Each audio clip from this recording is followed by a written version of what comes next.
I'm working on a story about the fact that there are 60 sex offenders here, and not 60. 60 living in this hotel. Does that concern you?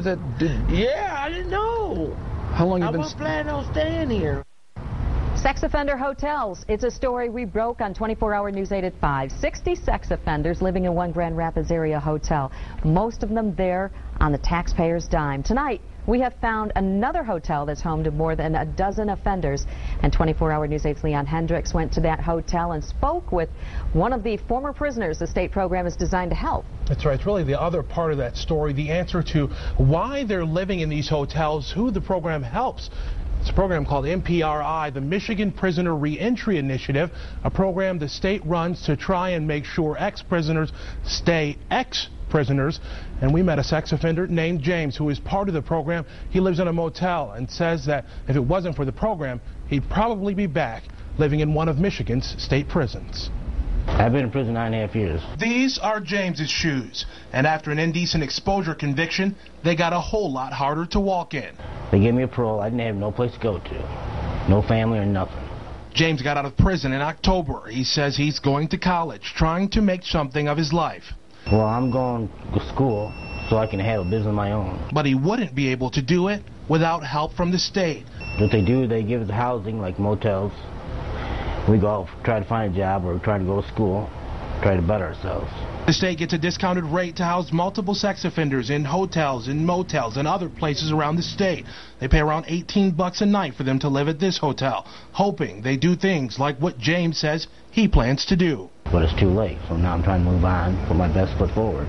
So sure, the program helps James, but what about the guests in this hotel? Here at the Grand Inn, they say it's a priority. The sex offender guests stay in an entirely separate wing of the hotel, and that wing, check it out, is monitored by a video surveillance system.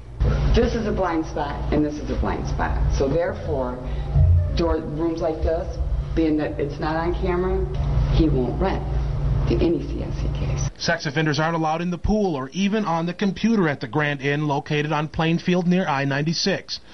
Come in the lobby, hang out without permission, which is not allowed. You even step down the steps to the pool area, that's not allowed. You open that door, you come to the front door, the agents come. That's it. All of these restrictions, James understands he has to abide by. Can I ask you a question? Could you trust somebody like me? Along with the shoes, when James goes out, he wears a tether. He sees it as a tool to help him and to help the society regain trust in him. I have to rebuild that by staying positive, look for a job. Now, James is also required to take classes. He says he hopes to be out of state-funded housing in a month. Sue? Leon, thank you. That isn't the only hotel in the area used to house sex offenders. Our Target 8 investigators went undercover at the Grand Rapids Inn on 28th Street in Wyoming. They advertised that kids stay free, and despite housing 60 registered sex offenders, some parents say they had no clue.